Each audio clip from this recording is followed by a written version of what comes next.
Thank you and good evening. First, I would like to just begin with a sincere thanks, a note of gratitude to Dr. Heather Coleman for the invitation to deliver the lecture, to Dr. Yaris Balan, to the CIUS, to Father Cornell for hosting the event, and also to all of you for coming and braving when we're dealing with a global humanitarian health crisis. It's good courage to come and to hear me speak this evening. I'm at the safe distance of about 10 feet, so I think all will be well. In 2018 to 19, the Orthodox Church in Ukraine became a featured story in the mainstream media. The drama peaked with a council in December 2018 that attempted to unify the divided Orthodox Churches of Ukraine, and was completed when the newly elected Metropolitan Epiphany Denysenko of Kyiv received the Tomos of Autocephaly from Ecumenical Patriarch Bartholomew on January 6, 2019. I have some abbreviations up for you. Have a glance at those. The Ecumenical Patriarchate, or EP, had envisioned the Unification Council as the canonical solution to the Ukrainian church divisions. On October 11, 2018, the EP annulled canonical sanctions that had been imposed upon the leaders of two of the three Orthodox churches involved in the dispute, the Ukrainian Orthodox Church Kievan Patriarchate, or UOCKP, and the Ukrainian Autocephalous Orthodox Church, or UAOC. The EP restored Metropolitan Filaret Denysenko, no relation as far as I know, and Metropolitan Makary Maletich, along with their clergy and faithful, to full communion with the global Orthodox Church. The EP also annulled the canonical act of 1686 when Constantinople authorized the Patriarch of Moscow to ordain the Metropolitan of Kyiv, a decision Moscow had interpreted as a complete transfer of church jurisdiction. By doing so, the EP reclaimed Ukraine as its canonical territory and received all of the Orthodox clergy and churches as part of Constantinople's jurisdiction. This step was a canonical necessity for the EP's primary objective, to grant autocephaly to a united Ukrainian church. The EP's canonical scenario was not realized. The UOC-MP, Ukrainian Orthodox Church Moscow Patriarchate, the largest of Ukraine's Orthodox churches, steadfastly refused to participate in the unification process. The December Council resulted in the union of the UAOC and UOC-KP, plus two UOC-MP bishops, an event that created the Orthodox Church of Ukraine, or OCU. Hopefully that's enough acronyms for the evening.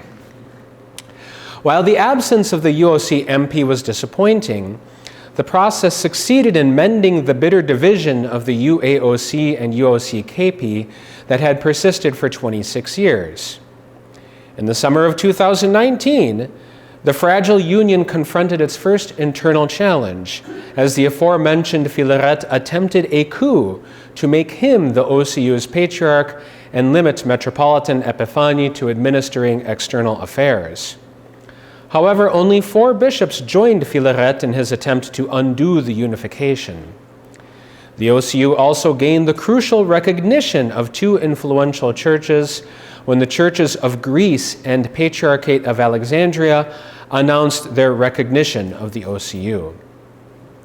More than 1 year since the creation of the OCU, the drama still remains. What are the central issues causing these disputes? My own attempt to respond to these questions began after Moscow Patriarch Kirill began to publicly promote the Ruski Mir, or Russian World Orthodox Civilization, in 2009 to 10.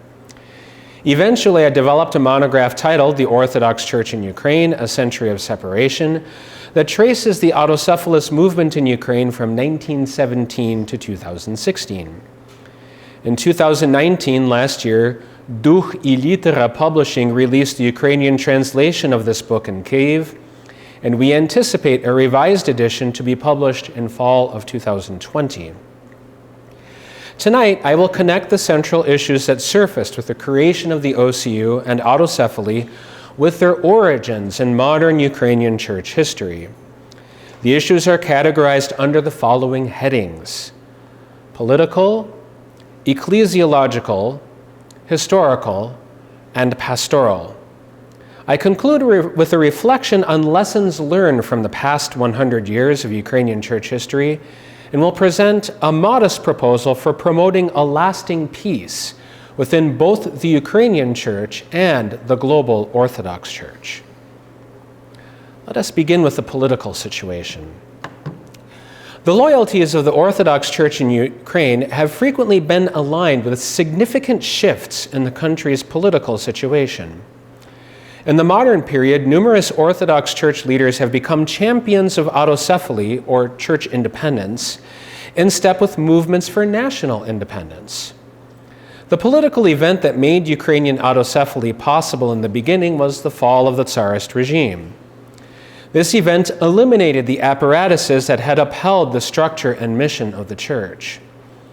The fall of the Tsar altered the political status quo for Ukraine and created a small window of opportunity for change, which would soon be closed by the Soviets. In the Church, a battle among those who wished to maintain the ecclesial status quo and those who wished to create something new in its place ensued. The story of the Russian Church's response to the political chaos is well known. The maneuvers within the Church in Ukraine established the foundations for the struggle for Autocephaly. A select group of Ukrainian intellectuals formed the inaugural All-Ukrainian Church Council, a preparatory committee which set the stage for an all-church council in 1918. They successfully persuaded Moscow Patriarch Tikhon to bless the convocation of an all-Ukrainian council to determine the fate of the Ukrainian Church. The chaotic and violent political situation in Ukraine affected the proceedings of the council from the very beginning, as Kievan Metropolitan Vladimir Bohoyavlensky was murdered by Bolshevik officers on January 7, 1918.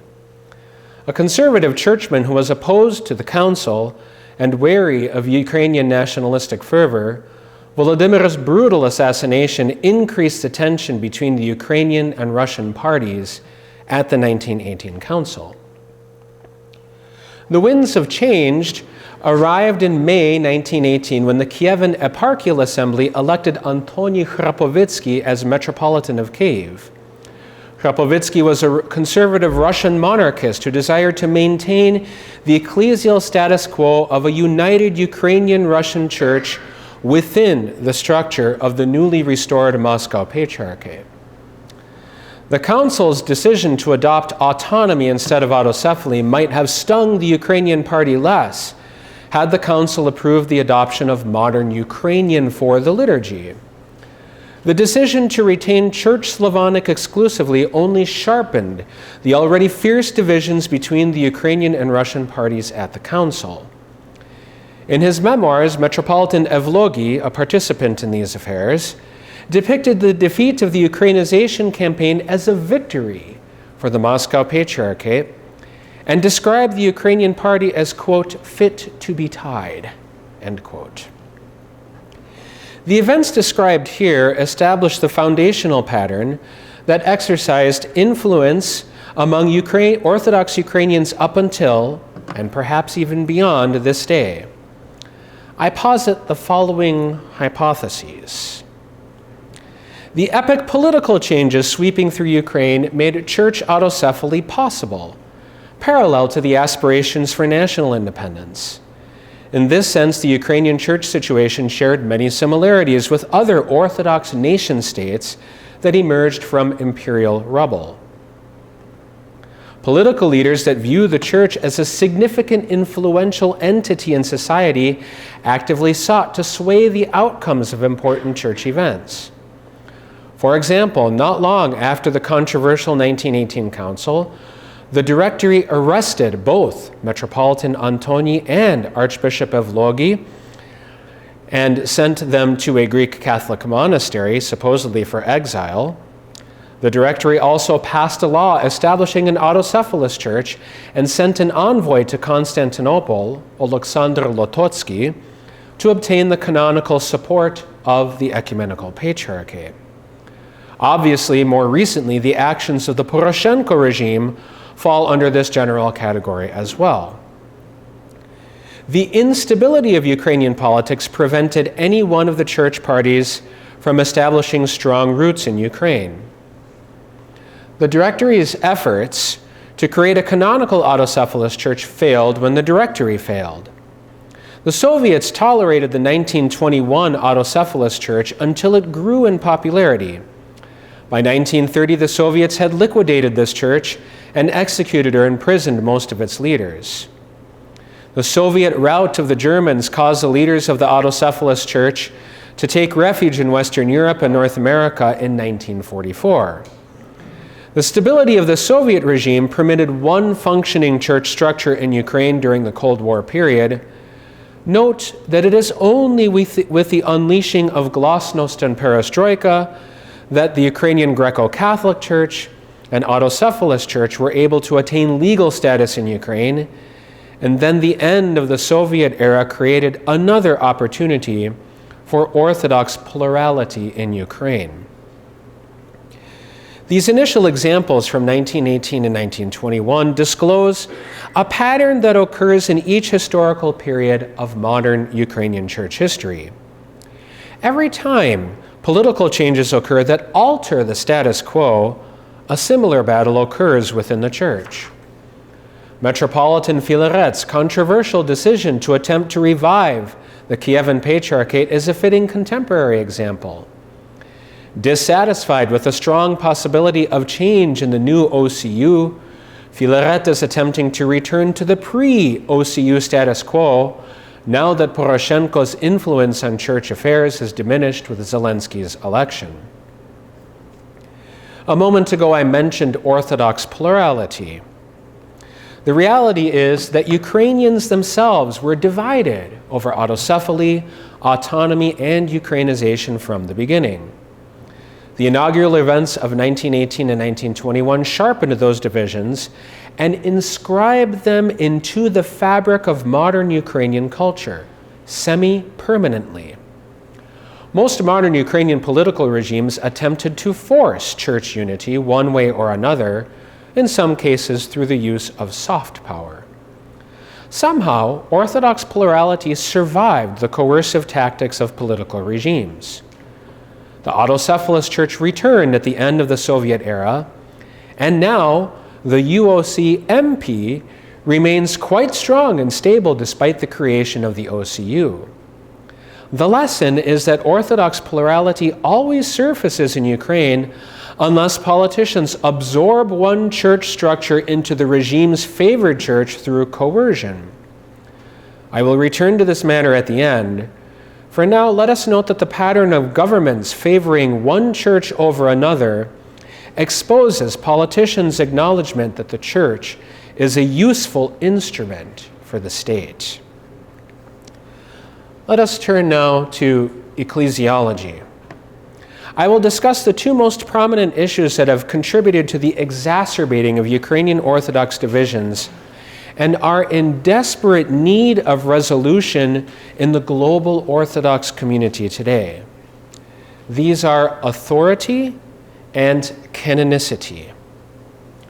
The question of authority returns us to the problems caused by the All-Ukrainian Council of 1918. Autocephaly supporters complained that the bishops had abused their authority in manipulating the conciliar constituency to ensure a pro-autonomy, anti-Ukrainization vote. Having attempted to initiate Ukrainization within the canonical system, the autocephalists turned to subversion. This began when they obtained permission from local Soviet authorities to register Ukrainian language parishes. The bishops of the Patriarchal Exarchate in Ukraine tolerated this briefly, but eventually responded to Ukrainian subversion with canonical sanctions by first suspending and then defrocking all of the clergy assigned to, quote, Ukrainian parishes from sacred orders. The strategic collision of subversion and canonicity only intensified when the Ukrainians convoked an all-Ukrainian council in Kyiv from October 14 to 30 in 1921. This council consisted of only laity and lower-ranking clergy, most of whom had been defrocked.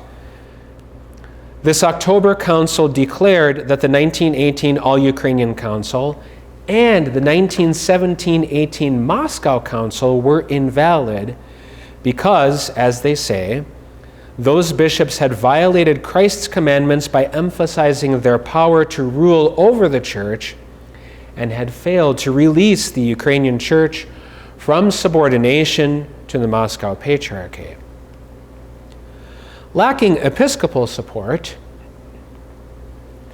the October 1921 Council constructed an innovative rite of conciliar consecration to create their own hierarchy, a rite used to consecrate Archpriests Vasil Lipkivsky and Nestor Sharaevsky to the episcopate.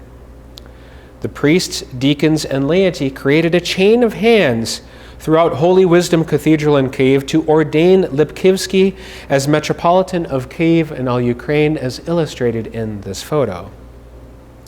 The rite represented a new, modernized ecclesiology and a significant risk on the part of the autocephalists, who hoped that the rest of the Orthodox would recognize them, even though they had performed an ordination without the participation of a bishop. Orthodoxy rejected their new ecclesiology, and it is essential to note that the sizable population of Orthodox Ukrainians in post-World War I Poland were critical of the canonicity of the 1921 UAOC. The new UAOC, however, was just as committed to averting potential tyrants as it was to modernization, and it forged on, ordaining priests and deacons and establishing church life. One of those ordained as a bishop was John Teodorovich. The UAOC sent him to oversee church life in the United States and Canada, and he eventually settled in the United States. The attempts of Orthodox Ukrainians to remove the stigma of illegitimacy caused by these ordinations occurred in two crucial historical antecedents: the decision of the Church in 1942 to receive 1921 clergy without reordination, and the new ordination given to Archbishop John Teodorovich in 1949 that was designed to correct canonical deficiencies. When Hitler and Stalin divided Poland between Germany and the Soviet Union, the bishops of the Autocephalous Church of Poland found themselves adjusting to the reconfigured political borders. Some of the bishops viewed the temporary Soviet departure from Ukraine as an opportunity to resume the Autocephaly project in a canonical manner, emboldened by the 1924 tomos that define the subordination of Kyiv to Moscow as uncanonical. Let me just ad-lib for a minute here. I've used this word tomos twice now. Tomos literally means a part of a book, right? That's the literal Greek meaning of the term. And the way that we should think of a tomos is of an elaborate certificate that is official. Think of it as kind of like a diploma or a certificate of recognition. So for the Orthodox Church, autocephaly, or independence, is the equivalent of when one nation recognizes the sovereignty of another nation that declares its independence. So these are fluid terms that have parallels in political nomenclature. All right, having settled that, others in the Orthodox Church in Poland in this new situation that found themselves now in the territory of the Soviet Union preferred the autonomy of 1918 that was declared by that All-Ukrainian Council. With the blessing and active support of Metropolitan Dionysi of Warsaw, the Ukrainian Autocephalous Orthodox Church was recreated in Ukraine in 1942, while these bishops who viewed themselves as autonomous within the Moscow Patriarchate established their home base at the Pochayev Monastery in West Ukraine. The UAOC and autonomists resumed the tense debates that had divided the autocephalists and the patriarchal bishops from 1918 to 1921. But this time, both synods of bishops laid claim to canonical legitimacy and authority in Ukraine. The autocephalists through the 1924 Tomos of Autocephaly, and the autonomists through the conciliar adoption of autonomy. Their differences were thick, but a breakthrough seemed possible, especially since Archbishop Oleksiy Hromadsky, who ascended to the office of Metropolitan of Kiev in the Autonomous Church, retained contact with Metropolitan Dionysi of Warsaw, as evidenced by the large corpus of correspondence that resides in the aforementioned Timofey Minenko archives at CIUS here at the University of Alberta. A new obstacle emerged when the bishops of the UAOC deliberated the fate of clergy who had been ordained in the 1921 church and petitioned to join the ranks of the recreated 1942 UAOC. The UAOC received these clergy without reordination. They devised a special rite of renewing the priesthood that included the laying on of hands and requested the descent of the grace of the Holy Spirit, but did not ordain anew. The autonomists rejected the UAOC's decision to proceed with canonical oikonomia and raised the polemical heat by depicting the 1921 church as heretical. The autonomists accused the UAOC of adhering to the new ecclesiology promoted by the 1921 church, one they claimed was alien to Orthodox tradition. Now, for those of you who are insiders, if this episode sounds familiar, the decision to receive clergy who were outside of the church via oikonomia not only rejected but polluting those who decided to receive them, the issue surfaced again, not first in 2018, but in the United States. After World War II, the autocephalous bishops migrated to the West. Archbishop Mstislav Skripnik briefly led the Ukrainian church in Canada, but left Canada for the United States when his leadership style came into conflict with the Ukrainian-Canadian spirit of Soborno-Pravnists. The question of Teodorovich's canonical status cast a shadow over the unification of the Ukrainian churches in America. Teodorovich himself had struggled with his fidelity to the ecclesiology of the 1921 church and his realization that world orthodoxy did not embrace it.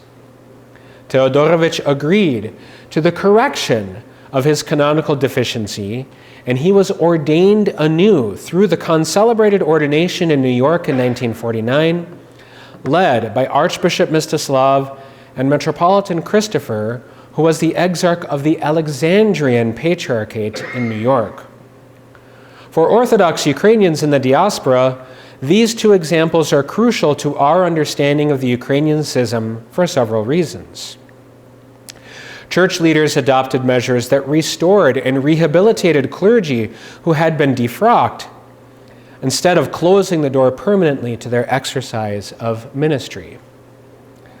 The Ecumenical Patriarchate adopted the same pastoral approach to correcting canonical deficiencies when they received the Ukrainian church in Canada in 1990 and the American church in 1995, and restored communion with them without performing new ordinations. One thing is certain: these examples expose the dispute on how to restore deposed clergy and excommunicated laity to the church as one of the most significant problems emerging from the modern history of the Orthodox Church in Ukraine. The problem is complex, much thicker than merely agreeing on the method of reconciliation. For those interested in further study, issues that require rigorous examination include the justification for imposing canonical sanctions. Does the penalty fit the crime? Are the canonical penalties permanent? Is restoration to a sacred order possible or desirable? And finally, do the accusations, disobedience leading the church into schism, tell the whole story. An important feature of modern Ukrainian church history is that the narratives developed around the accused are elaborate. The religious polemics of the 20th century resulted in a metamorphosis from accusations that justified canonical sanctions to claims that bishops were accomplices of the enemies of the people. An example is the letter of protest written by Moscow Patriarch Pimen to Ecumenical Patriarch Athenagoras in 1972.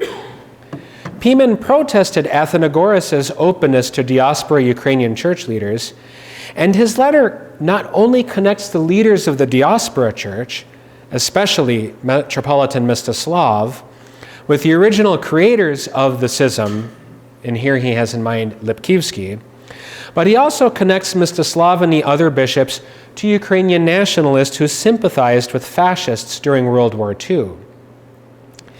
Pimen's letter to Athenagoras is part of an expansive delegitimization campaign conducted within Moscow's Patriarchal Exarchate in Ukraine during the Cold War.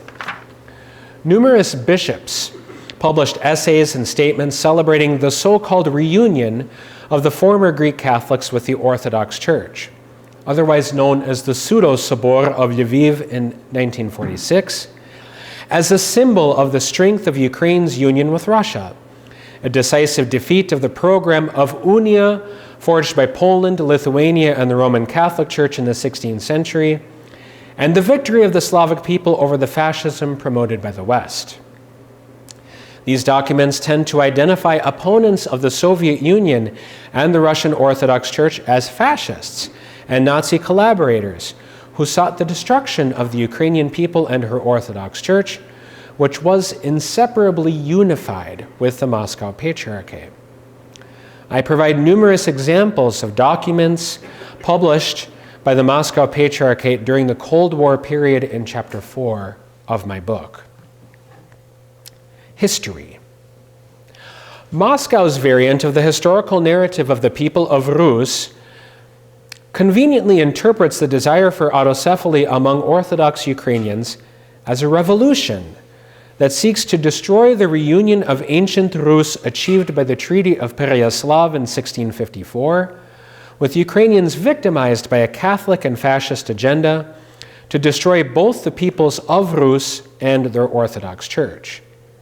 Now, to be sure, this is not the only strain of political theology one can find. Essentially, the kind of informational warfare raging now had discernible antecedents in this period, and Ukrainians of the diaspora in particular became champions of a different version of the story.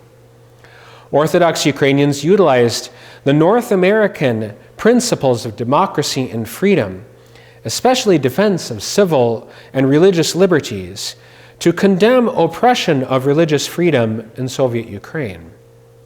The construction and dedication of St. Andrew Memorial Church in South Bound Brook, New Jersey, became a living memorial for victims of communism and one of the central cells of the Ukrainian autocephalous movement that had migrated west.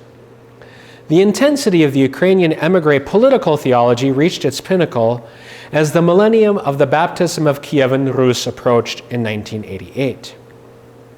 The diaspora churches presented a narrative of Ukrainian church history as an alternative to the notion that the Treaty of Pereyaslav marked a reunion of a previously unified Rus that had been disrupted by Polish and Lithuanian Catholic aggression. The most important aspect of this alternative history was the claim that the autocephalist church was the rightful heir of the Kievan Metropolia. The second part of the claim concerns the 1686 Patriarchal and Synodal Act of the Ecumenical Patriarchate that appoints the ordination of the Kievan Metropolitan to the Patriarch of Moscow. Ukrainian émigré literature, both scholarly and popular, claim that Moscow violated the terms of the agreement, and this literature went so far as to criticize Constantinople for accepting money for the change in canonical status. The Ukrainian diaspora argument in 1686 has two essential parts. The first is that the change in canonical status occurred against the will of the Kievan Metropolia during the process of negotiation in the late 17th century. The second is that the Kievan Metropolia was de facto autocephalous before the new arrangement with Moscow took effect in 1686. This part is important because the interpretation of liturgical development that occurred in the 16th and 17th centuries was defined as a positive sign of independence, a renaissance, in contrast to George Florovsky's criticism of this period as a pseudomorphosis of Orthodox theology and captivity to the West. Ukrainians in the diaspora essentially argued that the Kievan Church was well on its way to canonical autocephaly, and that 1686 began an era of Muscovite colonization of the Ukrainian people through the Church. Now, let us note that there is much to be debated here, and we cannot rely solely on 18th century directives that Russian replace Ukrainian as a language of instruction in the academy, or that Church Slavonic be enunciated in the Russian manner. The tensions over the Ukrainian language erupted in the 19th century, and Ukrainization, especially language, became the primary objective of the Ukrainian church movement. Nevertheless, the Ukrainian diaspora made significant contributions in offering an alternative interpretation to the path of the Kievan Church in modern history. If the official position of the Moscow Patriarchate hailed the events of 1686 and 1946 as the reunion of the original city-states of Rus, independent-minded Ukrainians viewed those events as halting an organic process of a Ukrainian national and church evolution, one that was achieved only through coercive colonization. The interpretation of the 1686 Act has a crucial historical antecedent. Let's see if I can catch up here. The Union of Florence in 1438-1439. This union is positioned in the epicenter of a sequence of ecclesial development that set the tone for the future of the Church in Russia and Ukraine. First, when Metropolitan Isidore of Kiev ratified the Union of Florence, he was tried and condemned as a heretic and traitor to Orthodoxy after his arrival in Moscow, which put Moscow at odds with Constantinople. Moscow's election of Bishop Iona in 1448 inaugurated a period of unrecognized autocephaly.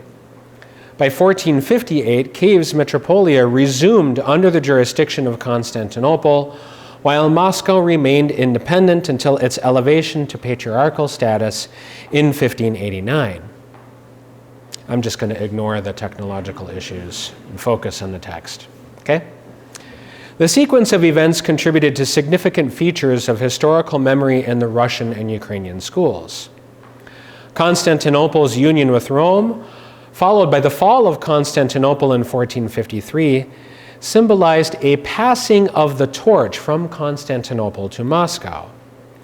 In this narrative, Moscow became the harbinger of orthodoxy, protected by an Orthodox monarch and strengthened by the dignity of a patriarchate. While Constantinople retained the formal title of Ecumenical Patriarchate, the fallen imperial capital was no longer trustworthy because it had acquiesced to the temptation of unionism. The Kievan Church's subjection to Catholic overlords resulted in a new variant of this unionism with the Union of Brest in 1596. Kiev's eventual absorption into the Moscow Patriarchate in 1686 not only reunified the separated city-states of Kievan Rus, but guaranteed the protection of Orthodox people from Catholic proselytism. This review of events from the 15th and 16th centuries is important because it returns us to the origins of a seismic shift in Orthodox geopolitical structures. One historical theological school views Constantinople's dignity of first among equals as permanent because of its ratification at the Council of Chalcedon, regardless of the collapse of the imperial structure around the church. For many Russians and Ukrainians, however, Constantinople's agreement to the Union of Florence stripped it of its authority to resolve intra-Orthodox disputes. This school holds Constantinople partially accountable for the Union of Brest, which necessitates the formal union of the Ukrainian Church with the Russian for the sake of defending Orthodoxy.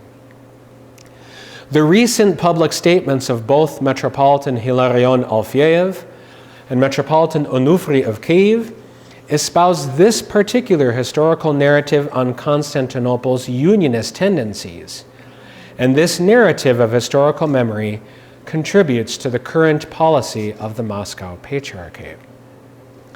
The development of an alternative historical narrative to the predominantly Russian one was inevitable once Ukraine became independent. While the diaspora remains active in contributing to Ukrainian history that is not bound to the mythology of so-called Kievan Russia, this work has migrated anew to Ukraine. The point here is to consider multiple viewpoints of this history without relying solely on a narrative forged outside of Ukraine. The task of the historian is to pursue the truth relentlessly. How does one disentangle the truth from the seemingly irreconcilable mythologies of the evolution of the Church of Ukraine, perhaps driven, at least in part, by political agendas? Here, I find the work of Alfons Brüning helpful because of his insistence that historians acknowledge the complexity of Ukrainian entanglements with both Western Christianity and Russian Orthodoxy. Brüning suggests that there can be elements of truth in both narratives if the historian gives, quote, due credit to the history of two closely connected and often entangled traditions, end quote. This review of disparate interpretations of crucial historical turning points has serious implications for the current poor state of intra-Orthodox relations among Ukrainians. All of the historical narratives mentioned here belong to communities of faith, consisting of regular, ordinary people who are asked to trust their leaders. In this select review of disparate historical narratives, negative perceptions of Constantinople and Ukrainian autocephalists emerge. It is necessary to note the parallel existence of historical narratives that depict leaders of the Moscow Patriarchate in a negative light as well. The problem is one of trust. Past events permanently affix a lack of trust in all church leaders, regardless in the gaps of time in between their tenures in office and the perpetrators implicated for dubious acts. Patriarch Bartholomew is almost 600 years removed from the Union of Florence, but some Orthodox do not trust him because they disagree with his appeal to authority and claim that Constantinople is still prone to unionism. All generations of Ukrainian autocephalists, from Metropolitan Polycarp Sikorsky to Patriarch Filaret and Metropolitan Epiphany, are linked to Vasil Lipkivsky and the 1921 Autocephalous Church, despite the divergent paths they and their churches assumed. Perceptions of leaders of the Moscow Patriarchate are doomed to the same fate. The successors to Patriarch Kirill and Metropolitan Hilarion will be perceived by Ukrainians and the majority of the Greek churches as puppets of the Russian Federation, who are interested only in expansion via absorption of other churches. The disparate historical narratives on the Ukrainian church situation have serious pastoral complications, and I turn to this section now in the penultimate stage of this presentation. And this is what happens when you rely on technology. It ultimately fails. For those of you who are going to teach online with Zoom, prepare. You're going to have trouble, so I'm going to turn to the traditional format. All right, pastoral approaches to the Ukrainian autocephalous movement. Let us return to one of the two major issues briefly visited earlier, Ukrainization of the liturgy and the church, and let us address the most underdeveloped problem of the Ukrainian church situation, the multi-generational divorce of Orthodox people that has become a tradition. Earlier in this lecture, I mentioned that the All-Ukrainian Council's refusal to adopt Ukrainian as a legitimate language of the liturgy set the vicious cycle of subversion and canonical revenge in motion. The 1921 UAOC should not be remembered only for its new ecclesiology. This church endorsed and implemented aggressive Ukrainization, quickly translating as many of the liturgical offices as possible into Ukrainian. The process used by the 1921 UAOC was hasty and incomplete. Metropolitan Ilarion Ohienko harshly criticized the 1921 church's approach to Ukrainization, accusing the church of simply translating the texts of Muscovite liturgical rites into Ukrainian without considering the broader liturgical and cultural contexts. Ohienko was one of many witnesses to the Ukrainization implemented in eparchies of the church in Poland. The introduction of Ukrainian was controversial there. Members of the cathedral in Vladimir Volyn complained bitterly when Archbishop Polycarp introduced Ukrainian, and the language issue became a lightning rod for conflicts among Orthodox Ukrainians throughout the Ukrainian eparchies.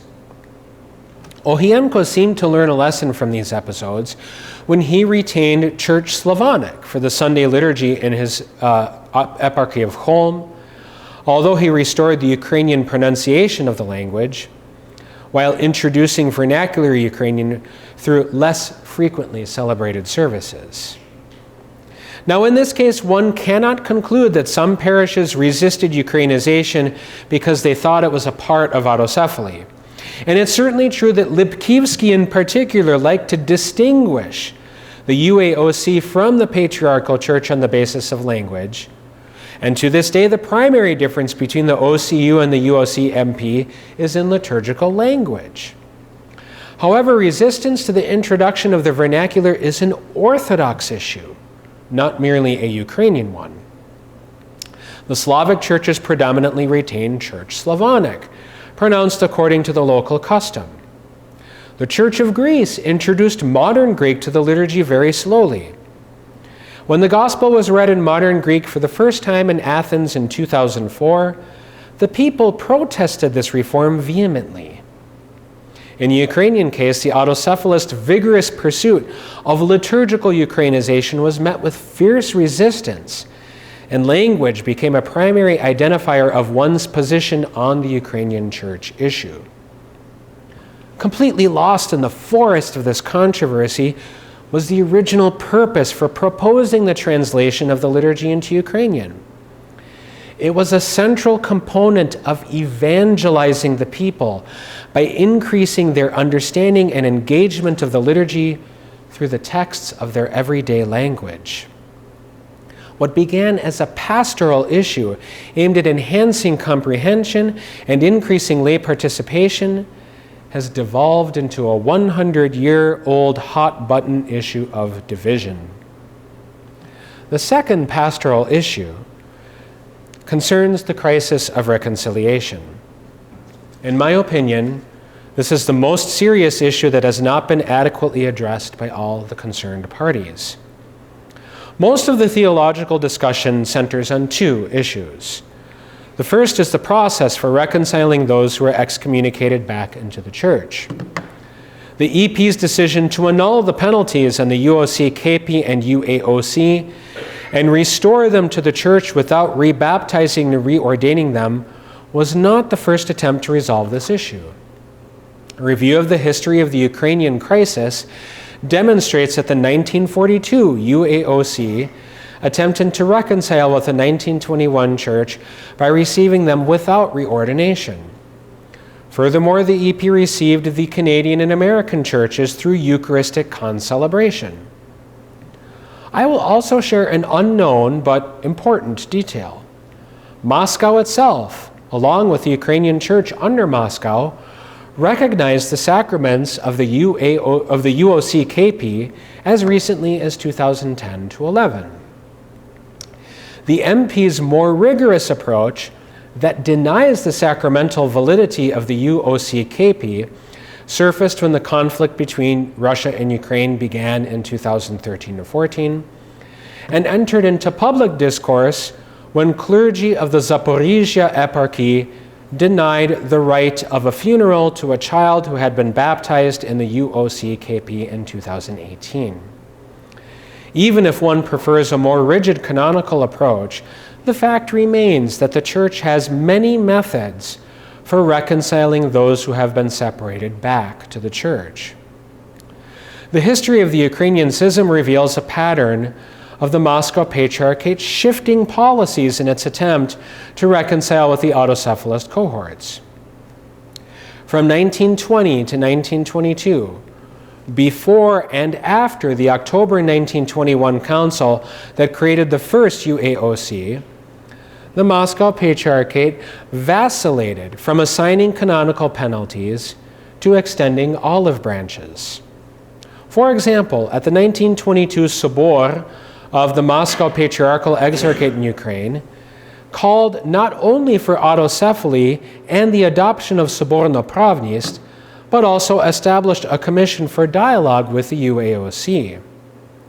Similar patterns emerged in a toggle between the hot polemical exchanges between the autonomists and the UAOC in 1942 to 1944, and even in the 1970s and 1980s. The 1972 letter of Patriarch Pimen that caricatures the autocephalists as schismatics and fascists contrasts with the epistle from Patriarch Pimen and the Russian Orthodox Synod on the Millennium celebration in 1987. The 1972 letter depicts the Orthodox Church in America, this is the Ukrainian one, as a chauvinistic church driven by ethnophilitism and continuing the tradition of uncanonical activity. The 1987 letter uses terms such as hierarchs, clergy, and laity in reference to the UAOC. The rigorist approach emphasized the illegitimacy of the autocephalists, whereas the conciliatory approach referred to them in traditional terms. The history of shifting policies shows that the most crucial question has not been about searching for an elusive method to reconcile people to the Church, because the Church has always had many methods at its disposal. The issue revolves around the problem of the terms of reconciliation. The autocephalists and the Moscow Patriarchate claim that the other side is responsible for the schism and that they have done no wrong. This ecclesial blame game has persisted for 100 years, and the result is that people who confess the same faith through the same Nicene Constantinopolitan Creed and the same liturgical tradition in Ukraine remain alienated. The only conclusion we can reach about the public presentations of the Ukrainian Orthodox blame game is that it has proven to be futile and useless beyond any reasonable doubt. The alienation of Orthodox Christians in Ukraine is akin to the ill effects of a multi-generational divorce in a family. It will be impossible to heal the wounds of decades of fraternal insider fighting, often fueled by outsiders, by resuming discussion of reordinations and ethnophilitism. The negative responses to Constantinople's unilateral decision to restore the UOC-KP and UAOC to the Church have two sources. Some Orthodox believe that Constantinople overstepped its authority in making this decision unilaterally. This is a complaint that deserves pan-Orthodox discussion. But another, more human factor is also at play. Many resent the restoration of the KP and UAOC to the Church. A narrative forged over the course of 100 years is the cause of this resentment. Those who were accused now stand on equal footing in the Church with everyone else. These caricatures of the clergy and faithful of the OCU proliferate among Orthodox who have either never met the communities of the OCU or, in Ukraine, have been prohibited and discouraged from interacting with them. And this is why the situation is akin to a multi-generational divorce. Just think about it. The prospect of meeting Uncle Jerry and cousins who have a bad reputation in family history because of something that happened 50 years ago can be a source of anxiety. Telling yourself that I'd rather avoid meeting Uncle Jerry and then justifying avoiding the meeting because I want to avoid unpleasantries is the safe route. Now, representatives of the Church have made numerous suggestions for resolving the division among the Orthodox in Ukraine. The most frequently repeated solution is a convocation of Orthodox primates. Currently, Orthodoxy lacks the inner unity needed to gather the leaders of non-Ukrainian churches to solve the problem for them.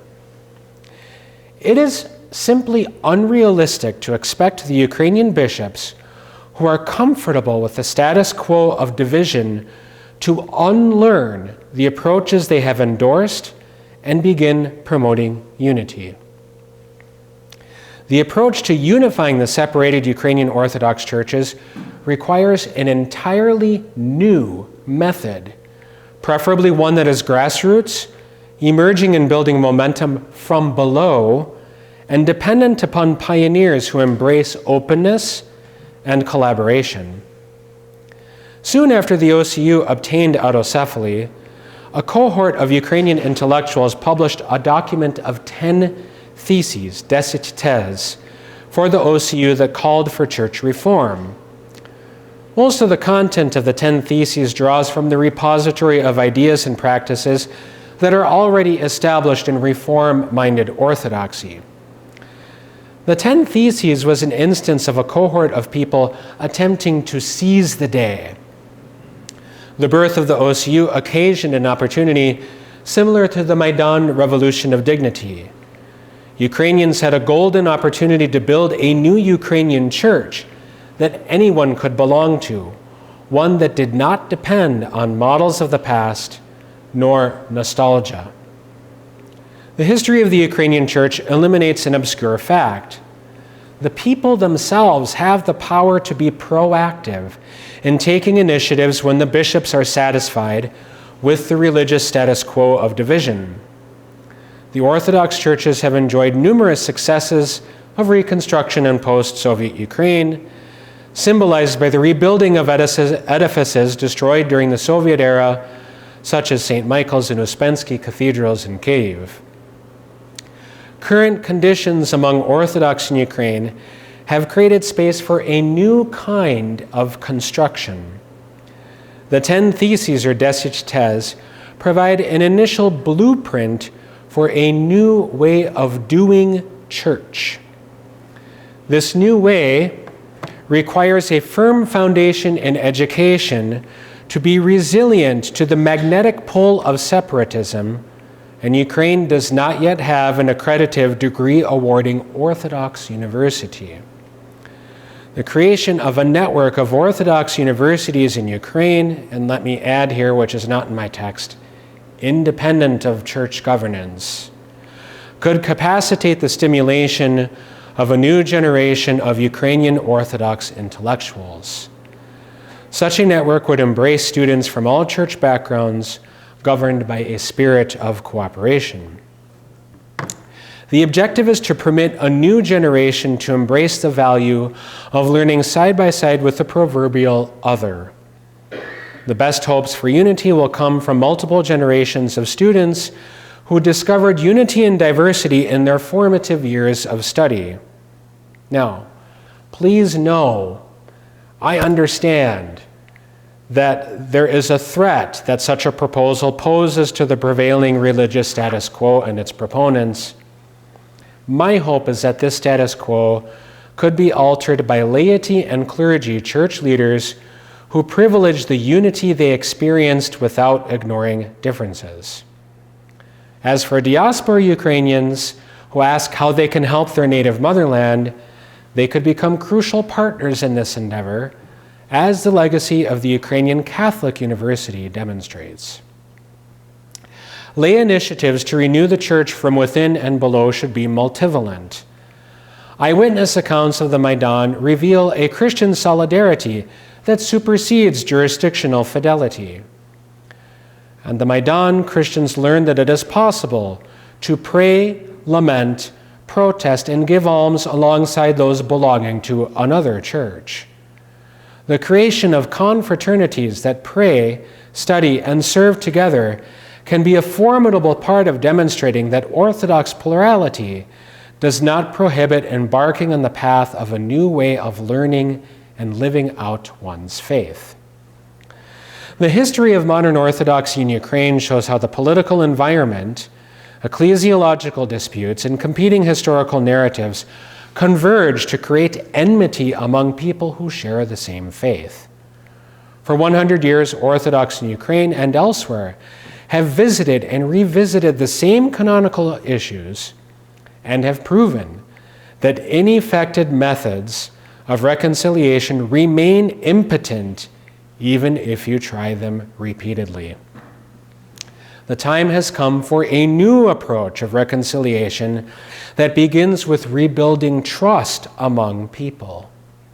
I hope and pray that God will raise a new generation of Orthodox leaders in Ukraine who have the courage to come together and begin the process of turning the proverbial page in Ukrainian Orthodox history. This is the lesson I have learned from my project. Thank you for your attention.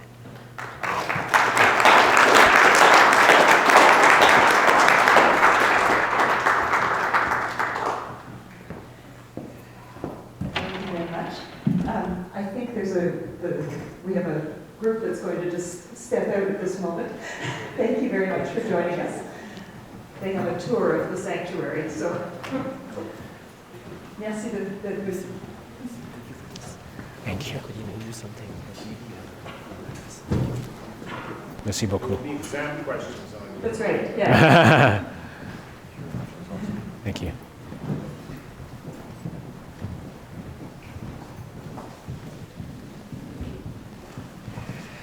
Okay, so I hope that you'd be willing to entertain some questions. Of course.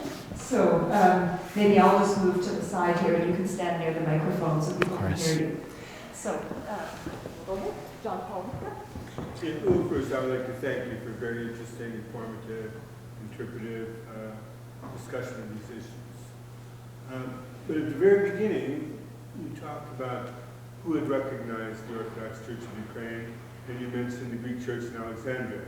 Now, I've read in the Ukrainian press that the Romanian Church has as well, but you left it out. Is that because of the sort of tentative nature of how they did it, or in mid-February they did that? Okay, so there are a couple of things going on here. First of all, what the Romanian Patriarchate declared, and I'll ask Father Radu to correct me if I'm wrong, is they affirmed the right of the Ecumenical Patriarchate to grant Autocephaly to the whole Ukrainian Church.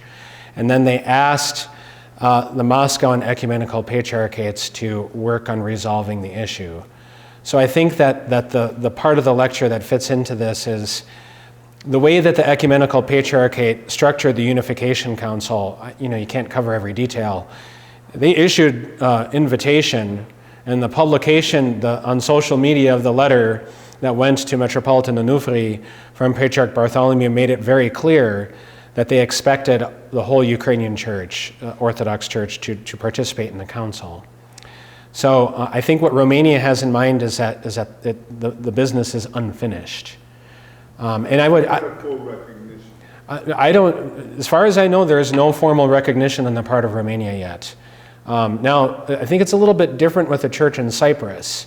And the reason that I say that is because there is limited concelebration of bishops in the Church of Cyprus with bishops of the OCU. So this is what people in the media have been referring to as a sort of a hybrid. But it's still not, typically in church history, a letter is sent. It is a letter that, first the letter was sent by Metropolitan Epiphany to all the other heads of the churches.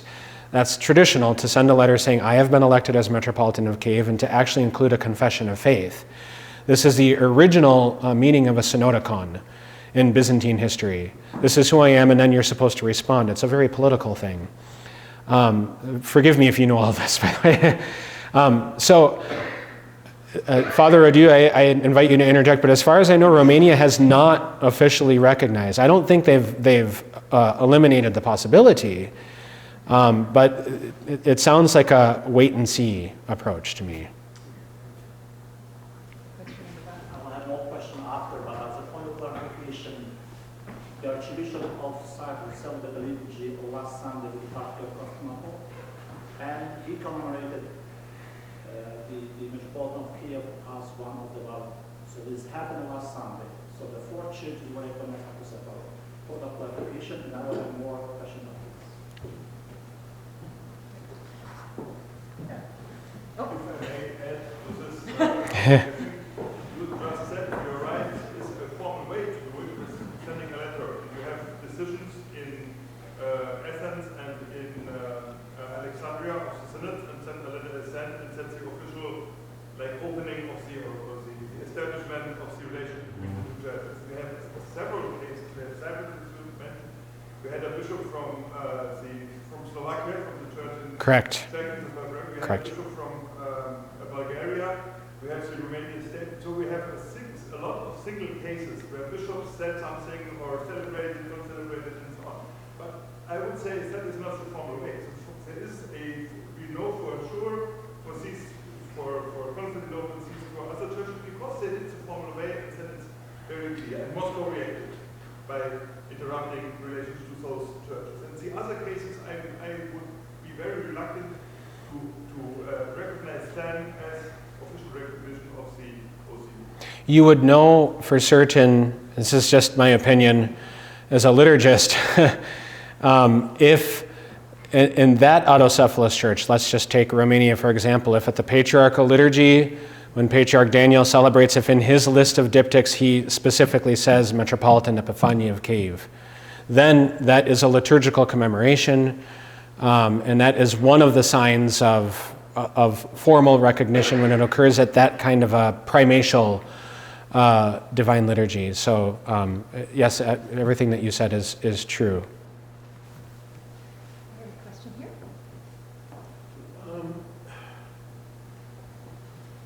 I want to ask you about your opinion on why, for example, both Rome will not acknowledge a patriarch for the Ukrainian Catholic Church. Constantinople did not acknowledge a patriarch for the Ukrainian Orthodox Church. He's only a metropolitan. It seems to me that both are trying to appease Moscow, to appease an imperialist cult, really, and led by somebody who has engaged in the heresy of idolatry by anointing Putin as a gift from God. Christ was a gift from God. Putin doesn't have a Christian's bone in his body. and so why do both Rome and Constantinople continue to appease Moscow? I'm going to answer the question on Constantinople because there are experts here I think can answer the question on Rome more competently than I can. So concerning Constantinople, I think that this is a misunderstanding. This is my opinion. I think this is a misunderstanding. The first patriarchate in the Orthodox Church in Ukraine was self-declared, by the renewed Ukrainian Autocephalous Orthodox Church in the Sobor of June 1990. Or was it 1989? I can't remember. I'll have to check my book. but it's in the book. They elevated the status of the church to patriarchate for the purpose of being able to make the claim that we have the dignity of patriarchate. And this is not unusual. This is not unusual for the Orthodox peoples to first declare and to take autocephaly. It's actually a more common form to say, we are autocephalous, and even to elevate oneself to the dignity of a patriarchate before it's recognized. And I think that the expectation for decades was that eventually Constantinople will recognize the what was originally the UAOC and then the Kievan Patriarchate as it was. Now, in 2016, the Ukrainian Orthodox Church Kievan Patriarchate declared on the 50th anniversary of Patriarch Filaret's Jubilee as Metropolitan of Kiev, appointed in 1966. Think about that. That's a long tenure.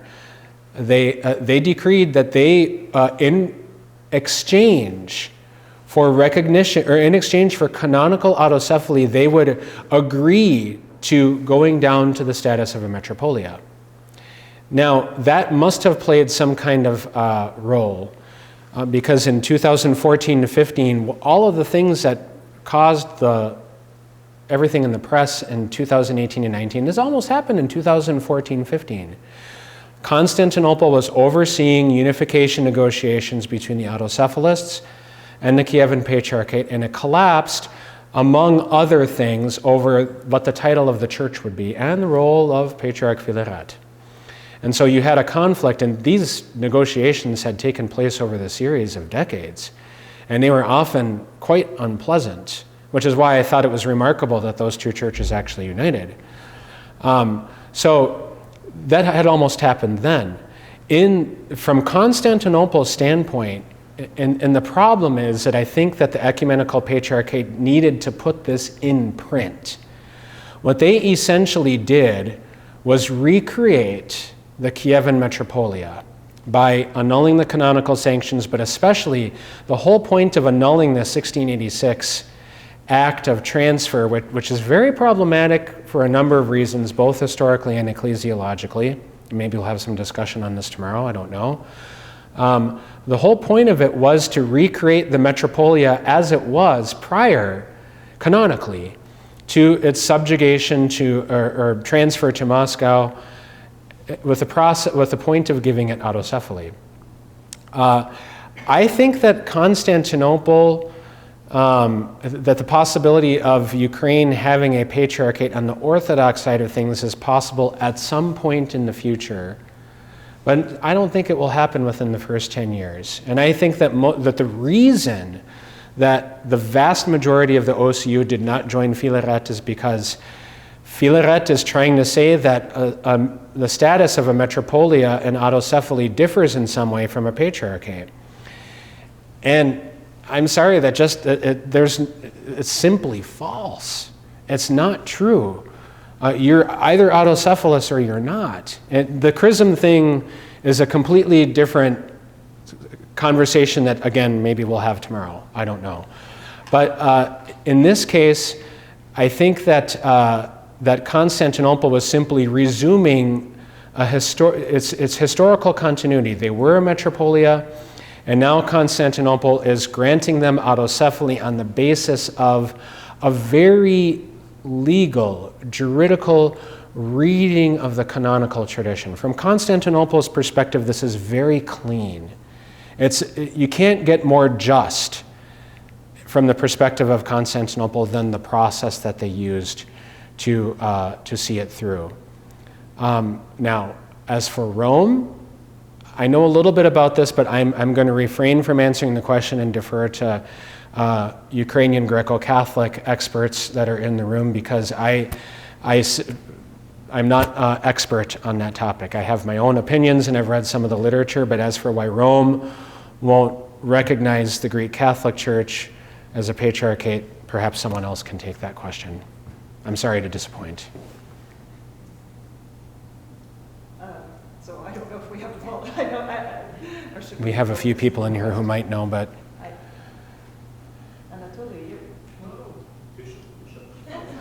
of course we could ask Bishop David, would you like to say a word or two on this subject? Not really.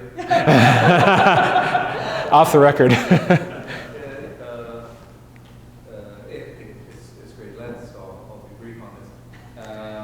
I think that the recognition from the Bishop of Rome, where the Ukrainian Catholic Church has self-declared itself as a patriarchal church, will come. Historically, this is whether it's in governments or within church circles, there's been two. This statement is made, this offer is made, and official recognition may come sometime. I think the greater challenge is to act as a patriarchal church. That's the recognition is one thing, but to govern pastorally is another thing. But along that same line, I'm intrigued by your proposal for reconciliation. And in particular, is this the Orthodox University system? Something of the Ukrainian Catholic University in Lviv and the positive the fruits that have come from that liturgy. So and I think that young people can give us greater hope for a more unified a future within the church.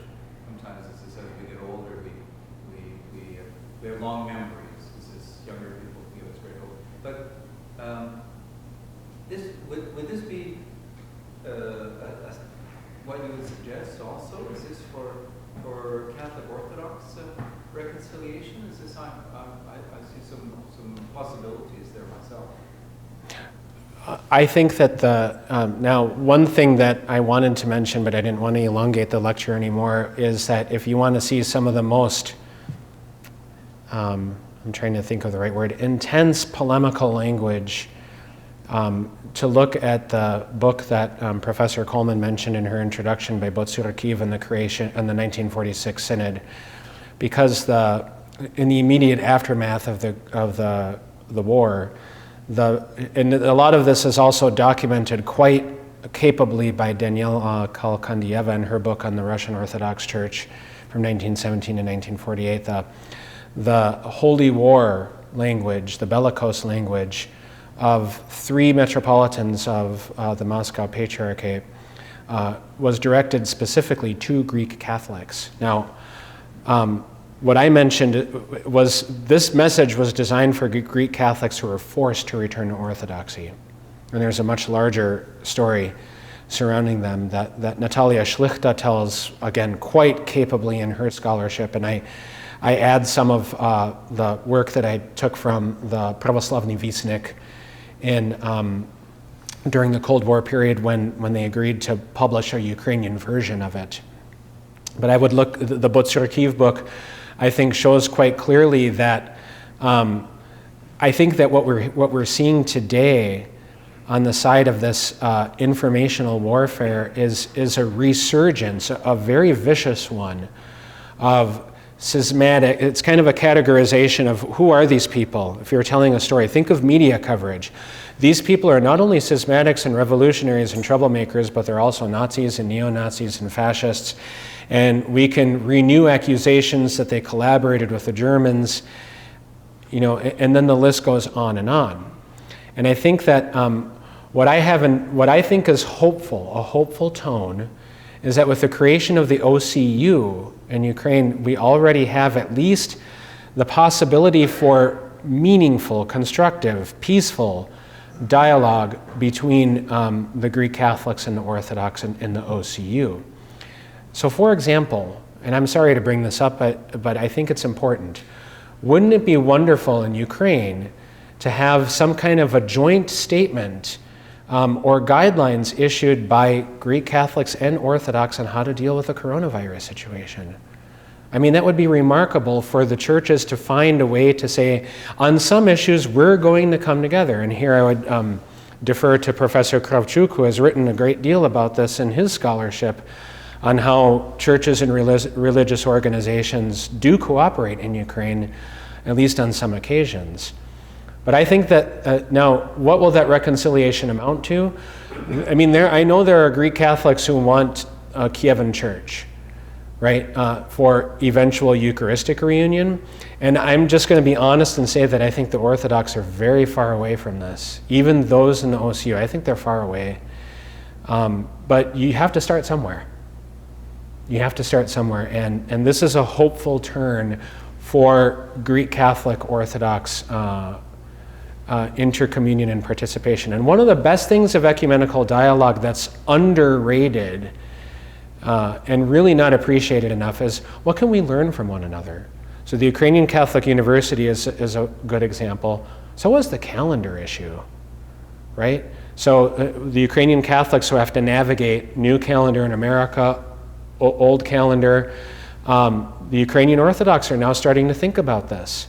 Is this opportunity to seize the day open the door to saying, maybe we should move to the new calendar? Now, that is the kind of thing that could benefit, I think, from ecumenical dialogue. And I would hope that people would be open to it. And here we have people from Ukraine who can answer that much more capably than me.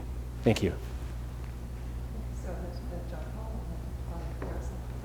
Well, when the news broke about all this, I was really quite shocked that the Ukrainian Orthodox Church and the Moscow Patriarchate would agree to attend the Unificatory Synod. And I read what Patriarch Bartholomew said, that once the churches unite, he would give a tomos for Autocephaly. But of course, they didn't. They boycotted the synod. Only 2 of 90 bishops appeared. And the churches didn't unify. All 3 churches, 2 churches unified. And I'm sort of wondering, how come the plan didn't work? Or was this the plan, that only those 2 churches were unified? What's your take on that? I'm still mystified. Do we have 5 hours? Let me highlight a couple of things, and I think some of this will come out tomorrow. And I want to just reassure the other panelists who are here that I'm not trying to exhaust everything when I mention this. First of all, I think that we have to consider that there are some in the Moscow Patriarchate who, because of these narratives, because of the history of autocephaly, don't want it.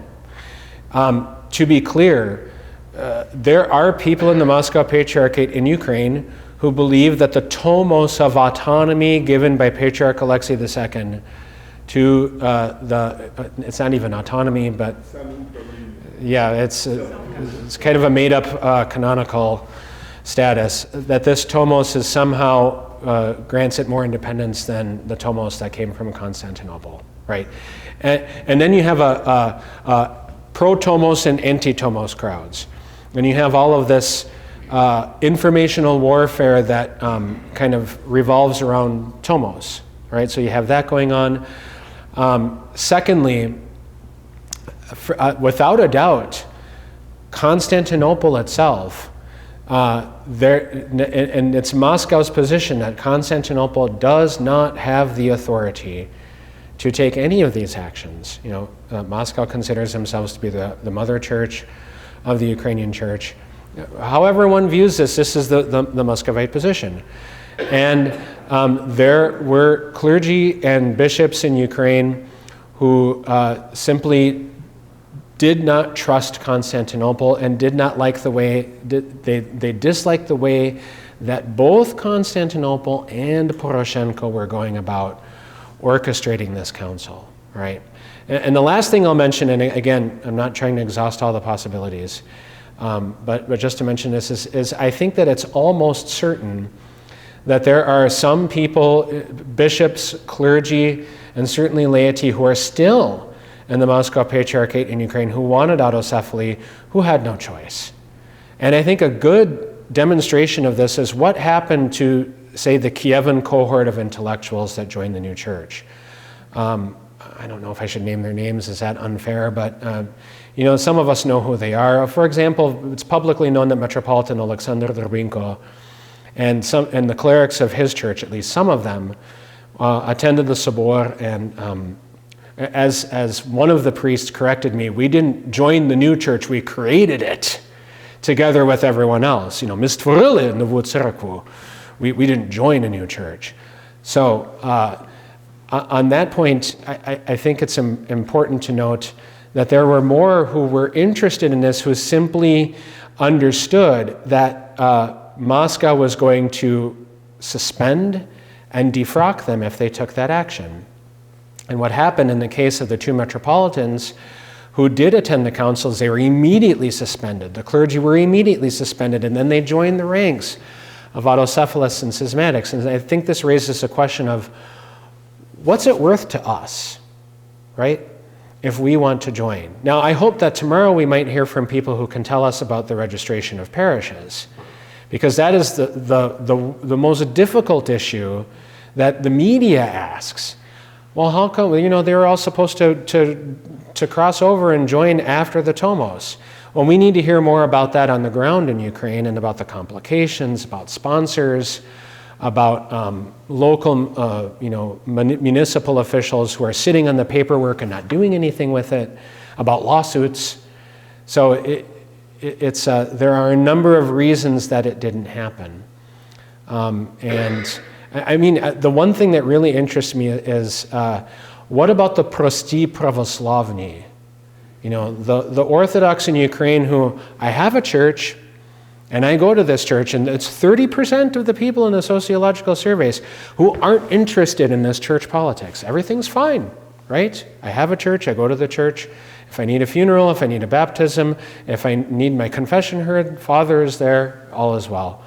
What about this group of people? We have this assumption that everyone is plugged in to the kind of high-level ecclesial geopolitical stuff.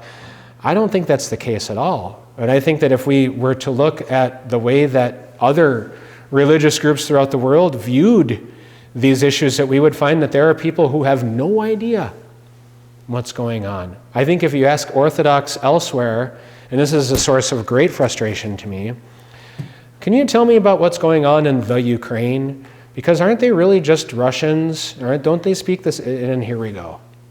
Do you have 5 hours for a conversation? Sorry if that's unsatisfactory. On the list, and then, Thank you, Father Deacon, for your presentation. I took up as a Father Deacon. And I apologize for my remarks, but I cannot be quiet, cannot be silent. I studied your papers and analyzed your writings for a while, but your presentation today went beyond any criticism. I have never seen a combination of history and ecclesiology put this way as you did today. Since when history describes ecclesiology? Ecclesiology has its own norms and directs its own course, but ecclesiology doesn't want a history.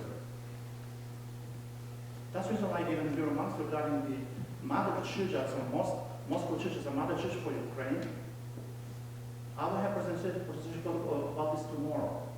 Since when Moscow is a mother church for Ukraine? Number one. That's the reason why I have difficulty to understand why would you describe ecclesiology in the perspective of history. I understand this interpretation of canon law, but ecclesiology has its own authority and its own law of interpretation. Number two. Up to this moment, I saw you in your writings as you've been objective. But today, you use only sources from the Moscow Patriarchate. Not once you use a source from the Constantinople side. Not once. You use Paul Elfriede, use Patriarchate, but not once you use at least one Greek Orthodox theologian or ecclesiologist who are talking about this subject. There's so much written on this subject, so much.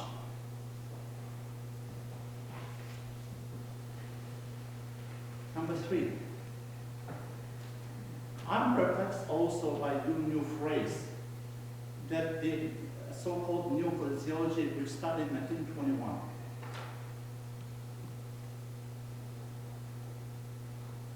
So far, in my case, studying the ecclesiology for the last 25 years, I have never seen one Orthodox ecclesiologist studying ecclesiology in 1921. Because the first ecclesiology goes back to the ecclesiology of the Eucharistic Church, the Eucharistic ecclesiology we studied in the 1st century, 2nd century, and the discussion depends exactly right now what divides it between us, Orthodox, and Catholics. It goes exactly to the 1st, 2nd century. Universal ecclesiology, Eucharistic ecclesiology.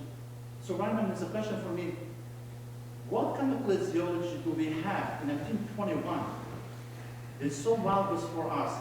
And not once In the recent events in Ukraine, the serious theologians in Ukraine quoted theology or Ecclesiology of 1921, not once. What the Patriarchate did use Ecclesiology of the 1st, 2nd century, and its own right to give Autocephaly to the other church. It is not also right to define that Ecclesiology or the Autocephaly is being given by the other national church. This authority belongs only to the Patriarchate of Constantinople. Why? Because it was 7 ecumenical councils who gave the right to Constantinople to give Autocephaly to the other churches, not to Moscow. Moscow is nowhere in the canon law mentioned once. Nowhere. And nowadays I have 2 questions, because I have almost 10 points.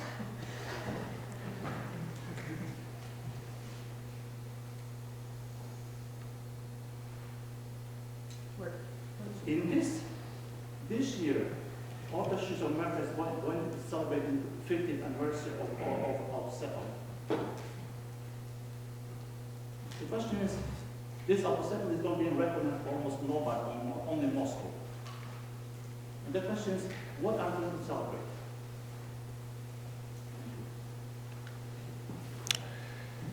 Let me start by responding to the last question and then clarifying 2 things that you mentioned.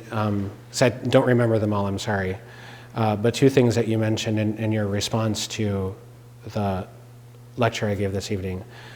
The OCA's autocephaly is an important issue because it's one of 3 autocephalies granted by Moscow. The first of those was in 1948 to the church in Poland, when under the pressure of the Soviet regime, the Polish church rescinded the autocephaly that they received in 1924 from Constantinople and received it from Moscow. The second was in 1951 when Moscow granted autocephaly to the Church of Czechoslovakia, which was then received anew from Constantinople in a sort of an odd roll of reversals in 1998. And then the third was the autocephaly granted to the Orthodox Church in America in 1970, which, Father Yaroslav, as you say, is the autocephaly itself is recognized not only by Moscow, that's inaccurate. The Polish church, the Georgian church, the Bulgarian church, there's an orbit of churches that recognizes the OCA. And if there is to be an Orthodox discussion on autocephaly, without a doubt that has to be folded in to the larger discussion on autocephaly. The problem as I see it is that the Orthodox churches themselves, and this is what I was trying to communicate in this evening's talk, do not agree on the process and the method that is to be used to grant autocephaly. And the reason for that, as you know, is that the intra-church committee in preparation for the Holy and Great Council and the 2 documents that they had worked and developed proposals that ultimately failed to achieve consensus among the Orthodox churches because of Moscow's insistence that the Patriarch of Constantinople not have the right to sign a tomos that was agreed to by all the other Orthodox churches, a compromise solution. It is for that reason that autocephaly never made it to the agenda of the Holy and Great Council in Crete in 2016. However, what I tried to do in the lecture, and this is how it's folded in, is to not present perspectives of the primary players in Ukraine in terms of their understanding of this ecclesiology.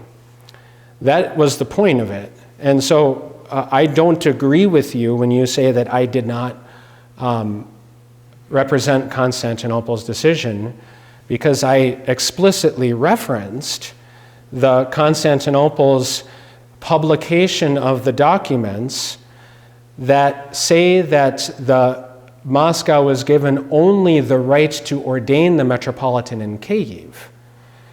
And that document says that the hetman has to agree to this, and that document says that the Kievan Metropolia has to agree to this.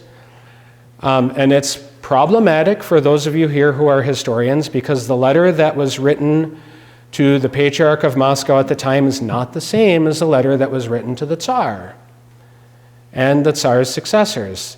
The letter written to the Tsar says that jurisdiction to the Kievan Metropolia is also given to Moscow. So originally I had intertextual difficulties that some people might be interested in discussing.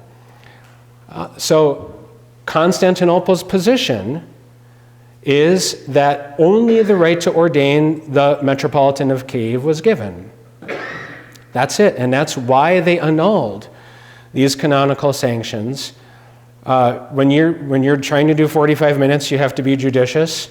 Yes, you're correct. They appealed to Canons 9 and 17 of the Council of Chalcedon, but I'm sorry, there are Orthodox in this world outside of Moscow who do not agree with Constantinople's position. And I think that we see this with the letters that have been written by the Archbishop of Tirana in Albania. While he certainly agrees with Constantinople's position on the privilege of granting autocephaly, I would agree that maybe even a majority of the Orthodox churches agree with that position. I don't know how we can ignore the numerous letters that were sent to convene a synaxis to resolve this issue, because that's one of the three models that was part of the intercommittee process that was in preparation for Crete. One would be that it would be a pan-Orthodox consensus. All of the primates would sign the tomos, with the ratification coming from the first among equals, the Patriarch of Constantinople. Now, I agree with you when you say that by canon law it reverts to Constantinople. It does, because it never went to Crete, right? So it reverts to Constantinople. But what I was trying to present was perspectives in the lecture. Clearly, Moscow and some churches under Moscow's orbit. Now, why are they in Moscow's orbit? Well, possibly because of influence, right? And I'm speaking very carefully here, because I'm not going to become sensational and journalistic. I'm not going to do that, right? Let someone else do that. There are lots of accusations that have floated out there. I could stand up here and say Mike Pompeo is responsible for all of it, right? The U.S. Secretary of State. And I'm sure that would probably please some people who might listen to this recording.